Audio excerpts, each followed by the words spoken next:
Fermi লেভেলটাও করেসপন্ডিংলি উপরে উঠে যাবে, অর্থাৎ সে এখন ইআই এবং ইসি এর মাঝামাঝিতে ওর কোন একটা জায়গাতে অবস্থান করছে। এটা ডিপেন্ড করছে প্রবাবিলিটি কতটুকু বাড়বে, সেটা ডিপেন্ড করছে তোমার কি পরিমাণ ডোপিং করেছো তুমি তার ঘনত্ব। পরিবহন ব্যান্ড থেকে পরিবহন অংশগ্রহণ করবে, তাই সে পরিবহন ব্যান্ডে পৌঁছানোর জন্য পূর্বে যে এনার্জির প্রয়োজন হচ্ছিল এখন সেটা অনেক কম লাগবে, এতটুকু আমরা বুঝতে পেরেছি।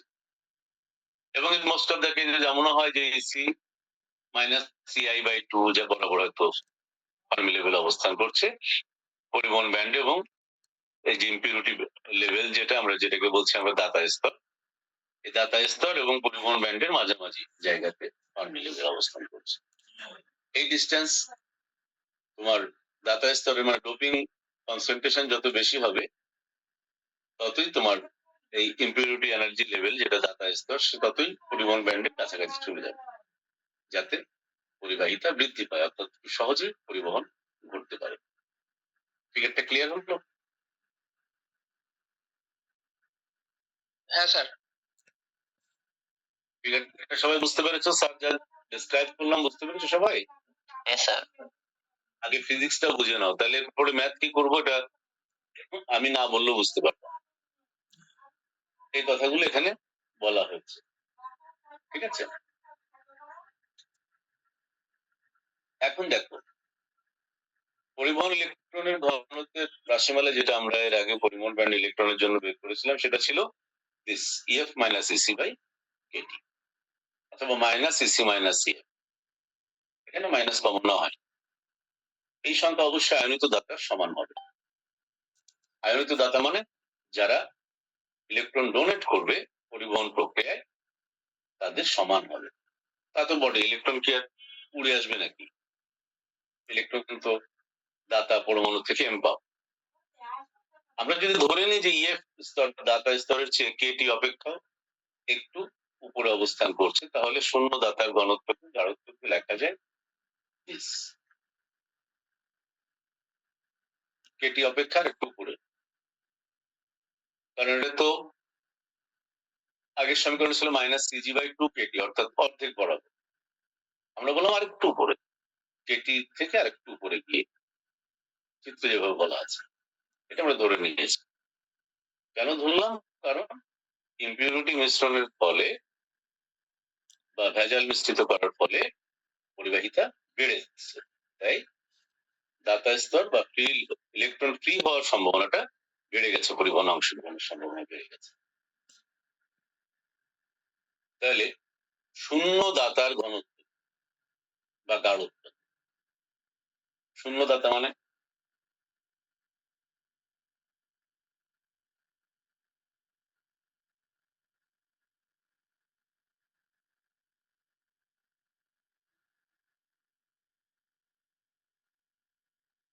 ইলেকট্রনের জন্য তুমি যে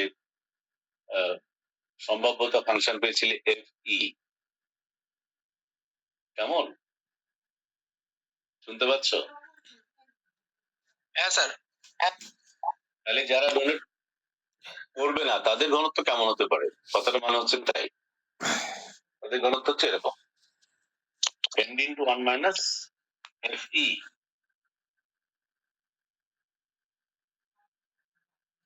যারা ডোনেট করবে তাদের মানে নাম্বার অফ ইলেকট্রন তুমি যে পাবে পরিবহন ব্যান্ডে সেটা সম্ভাব্যতা ছিল এফ ই আই, আর তুমি পাবে না সেটা সম্ভবত কি 1 মাইনাস এপিআই হবে না? রনাল লেভেল তো যা এনডি এনডি ছিল, তাহলে তার কতটুকু অংশ থেকে আমি পাচ্ছি না, এটা তার সম্ভাব্যতা। ক্লিয়ার?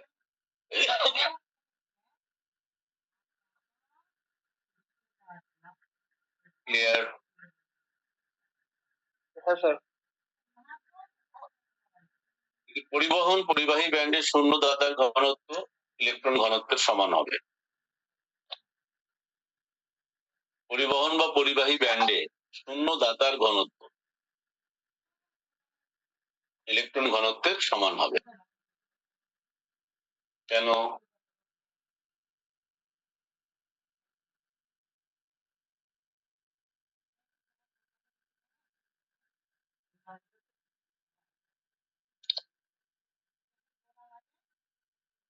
শূন্যদাতা মানে একটু আগে বললাম না যে আর ইলেকট্রন দিতে পারছে না আমাকে, তার মানে দিয়ে দিয়েছে তো, ও তার সব ইলেকট্রন তোমাকে দিয়ে দিতে পারবে না, ও তো তার বন্ডিং যেভাবে তুমি ডোপিং করেছো, যে বন্ডিং এ সে ওখানে বন্ডে ঢুকেছে, সেই সিস্টেমের মধ্যেই তো তাকে ডোনেট করতে হবে। তো যে ডোনেট করে দিয়েছে সেগুলো ইলেকট্রন এখন তুমি ফ্রি ইলেকট্রন হিসেবে পেয়ে গেছো না।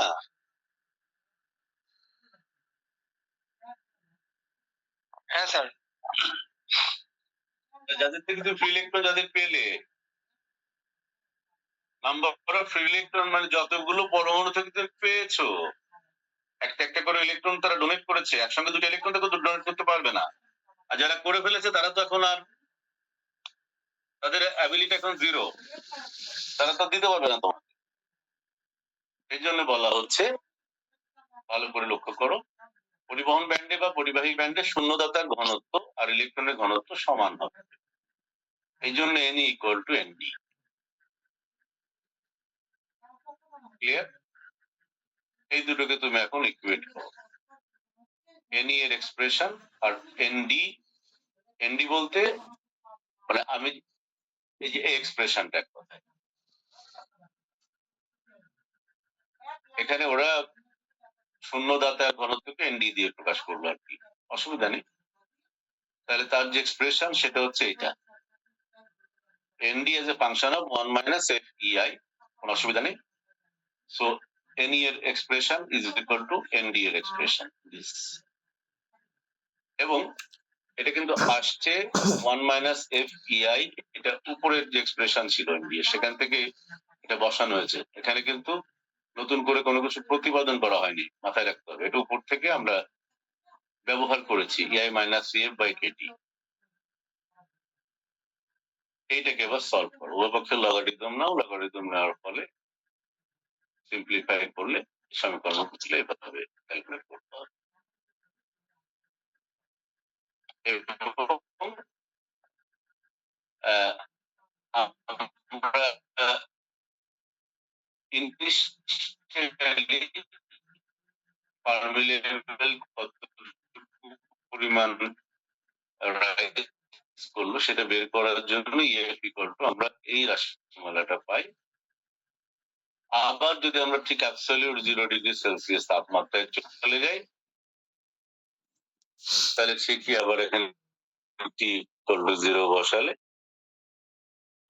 হ্যাঁ T ইকুয়াল টু যদি আমরা 0 কেলভিন বসে, T ইকুয়াল টু 0 বসে, এই টার্মটা 0 হয়ে যায়, ঘুরে ফিরে এসছে EI প্লাস 2, অর্থাৎ অ্যাবসলিউট 0 ডিগ্রি সেলসিয়াস তাপমাত্রায় ফার্মি লেভেলটা দাতা স্তর এবং পরিবাহিক রুম টেম্পারেচারে বা টেম্পারেচার রিসিভ করে ফার্মি লেভেলটা আরো প্রভাবিত করে দেয়।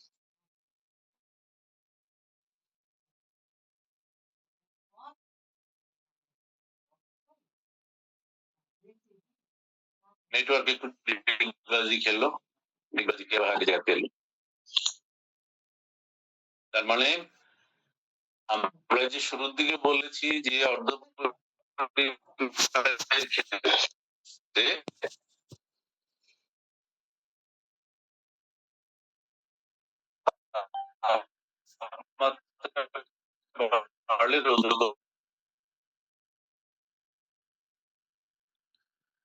স্যার বোঝা যাচ্ছে না।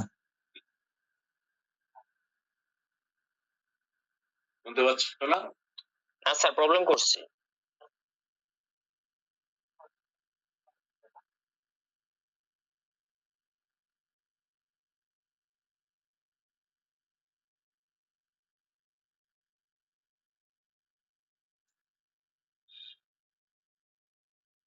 এখন দেখো তো। জি স্যার, ক্লিয়ার এখন। এখন ঠিক আছে স্যার। হ্যাঁ দেখো, মানে আমি বলছি যে যদি এই এন টাইপ করার পরও এটাকে যদি আমি অ্যাবসলিউট 0 টেম্পারেচারে রাখি, তাহলে এই যে জায়গাতে আগে যেমন ব্যালেন্স ব্যান্ডে তোমার ইলেকট্রন ছিল, পরিবহন ব্যান্ডে যেতে হবে পরিবহনের জন্য। এখন ডোপিং করার কারণে ব্যালেন্স ব্যান্ডের ইলেকট্রন, ব্যালেন্স ব্যান্ডটাই মনে করো মনে মনে যে সেখানে ইম্পিউরিটি লেভেলে চলে আসছে, দাতা স্তরে চলে আসছে।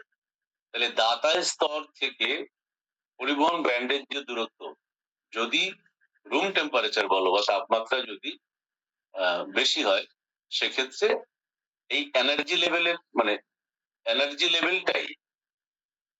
লেভেলটাই পরিবহন ব্যান্ডের যতটুকু সম্ভব কাছাকাছি থাকবে, with depending on the donor energy level. আর ফার্মি লেভেল, যেটাকে আমরা বলছি most probable level of that is occupied by the electron, সেটা বাহ্যিক তাপ শক্তির কারণে সেটা যে অ্যাবসলিউট জিরোতে ঠিক মাঝখানে ছিল এসি এবং ইআই এর, রুম টেম্পারেচার আসলে সে আরেকটু উপরে উঠে যাবে, অর্থাৎ ইলেকট্রনের রেজিস্টিভিটি আরো কমে যাবে। আমরা যদি ইলেকট্রিক কন্ডাকশনের ভাষায় বলি, তাহলে রেজিস্টিভিটি আরো কমে যাবে, অর্থাৎ তার পরিবাহিতা আরো বেড়ে যাবে। দ্যাট মিনস আরো সহজে ইলেকট্রন ইম্পিউরিটি লেভেল থেকে কন্ডাকশন লেভেলে চলে যেতে পারবে, অর্থাৎ ডোনার লেভেল থেকে কন্ডাকশন লেভেলে চলে যেতে পারবে। বুঝতে পেরেছ? জি স্যার। হ্যাঁ স্যার। তাহলে এই গল্পটাকে এবার গাণিতিক ভাবে প্রমাণ করি আমরা। EF is equal to EI plus EC by 2, তার সাথে প্লাস সামথিং আছে, তার মানে কি হবে, সে এর সঙ্গে আরেকটু যোগ হয়ে উপরের দিকে ঘুরে গেল। আর যদি অ্যাবসলিউট জিরো হয়, t equal to 0 বসালে এই টার্মটা 0, তাহলে ঠিক exactly in the mid way between EI and EC।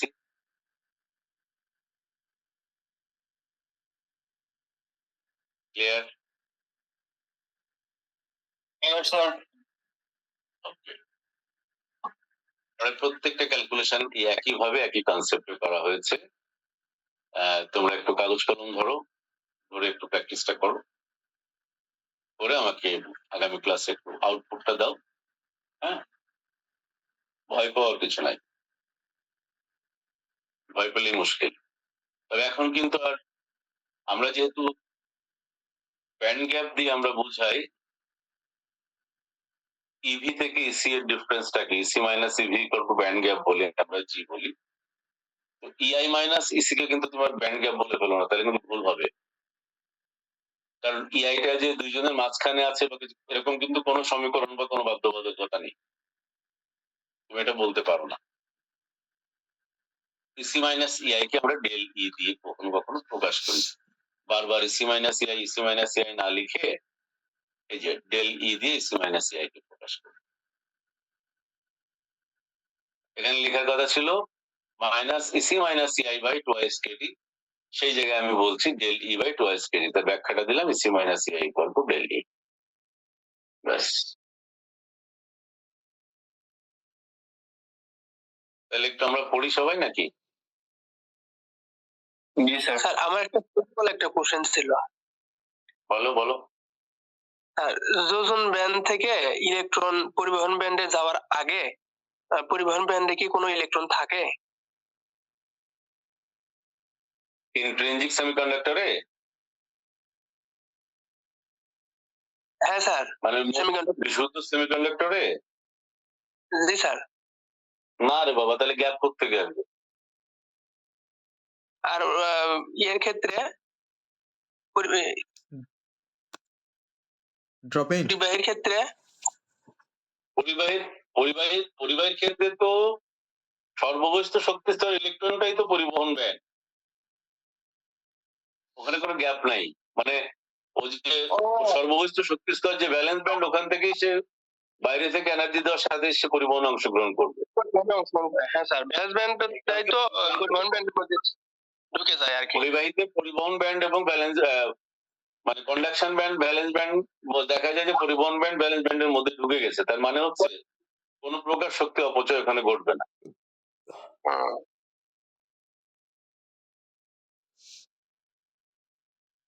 হ্যাঁ স্যার, বুঝতে পারছি।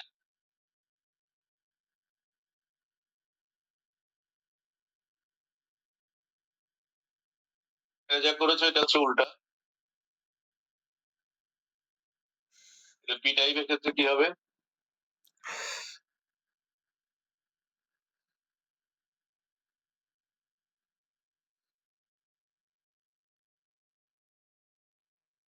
পি টাইপের ক্ষেত্রে কি হবে? পি টাইপের ক্ষেত্রে স্যার ওই গ্রহিত স্তরটা তো স্যার যোজন ব্যান্ডের কাছে থাকবে স্যার। আগে গ্রহিত স্তর ছিল এখানে, এখন সেটা চলে আসছে এখানে। জি স্যার। তাহলে কথা কি হলো? এখন ইলেকট্রন এখান থেকে এখানে যাইতে পারলে পরিবহন হবে।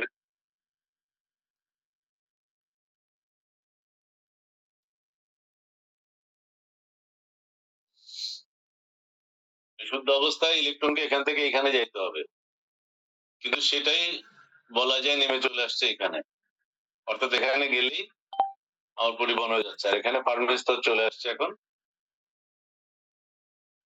যেহেতু এখন হচ্ছে তোমার পি টাইপ, অর্থাৎ হোল সৃষ্টি করেছো তুমি, তাহলে ফার্মি স্তর এখন চলে আসবে এখানে। তাহলে মোস্ট অকুপাই লেভেল হচ্ছে এটা।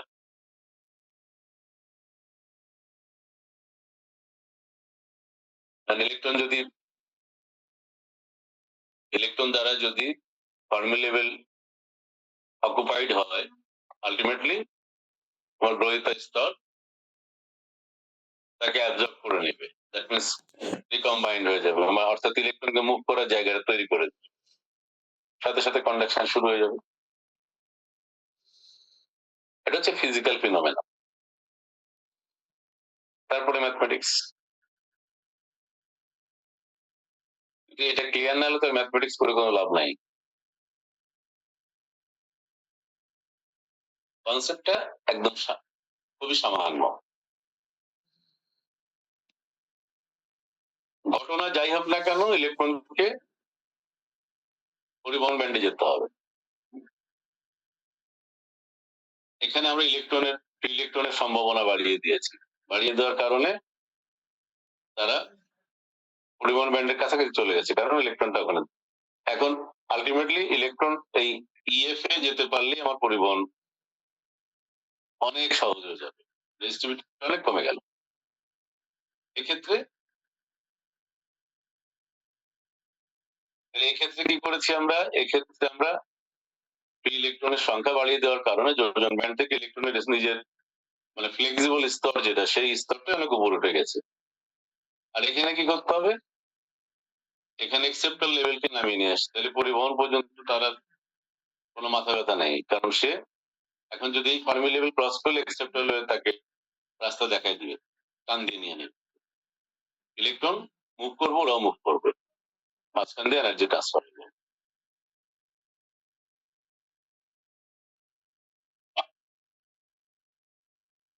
ক্লিয়ার? এই জন্য কি বলা হচ্ছে গ্রহিতা, ওটাকে বলা হচ্ছে দাতা। এই জন্য এটা হচ্ছে পি টাইপ, ওটা হচ্ছে এন টাইপ। ওখানে দান করছে, এখানে গ্রহণ করছে। তো দান করছে ইলেকট্রন, ওটাকে এন টাইপ বলছি। গ্রহণ করছে ইলেকট্রন, তাহলে তার উল্টা ঘটনা, পি টাইপ।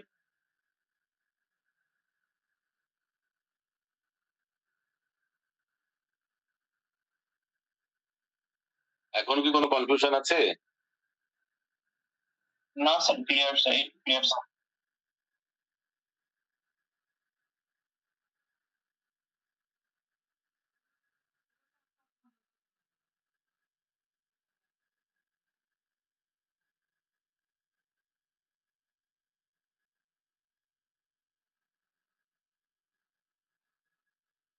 যদিও তোমরা এটাও বুঝতে পারবে জাংশন ধারকত্ব, আয়ুষ্কাল, তারপরেও আমি আগামী ক্লাস এখান থেকে শুরু করব, এটা থেকে শুরু করবো। আমি তোমাদের খুব রিকোয়েস্ট করবো, প্লিজ তোমরা একটু কাগজ কলম নিয়ে ক্যালকুলেশন গুলো করবা। কি লেখা আছে সেটা বুঝতে না পারলে আমাকে জিজ্ঞেস করবা। মনে রেখো, এটা জ্ঞান অর্জনটা হচ্ছে গিভ অ্যান্ড টেক পলিসি।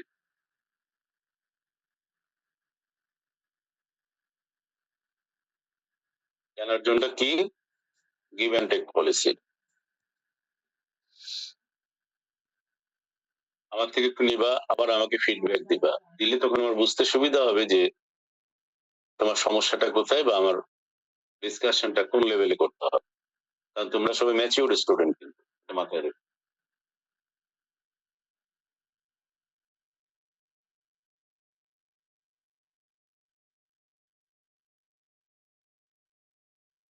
আমার মনে হয় যে তোমরা আগামী ক্লাসে যাতে আমি এটা শেষ করে দিতে পারি চ্যাপ্টারটা, কেননা টপিক গুলো তো একই রকম। তুমি পড়বা, আর এখানে ইলেকট্রনিক্স অনেক কিছু আলোচনা, যেমন এইগুলো আমার পড়াতে হবে বলো, এগুলো ইলেকট্রনিক্স এর থার্ড ইয়ারে পড়েছো তোমরা, এগুলো তোমার আলোচনা করার কোনো দরকার নেই।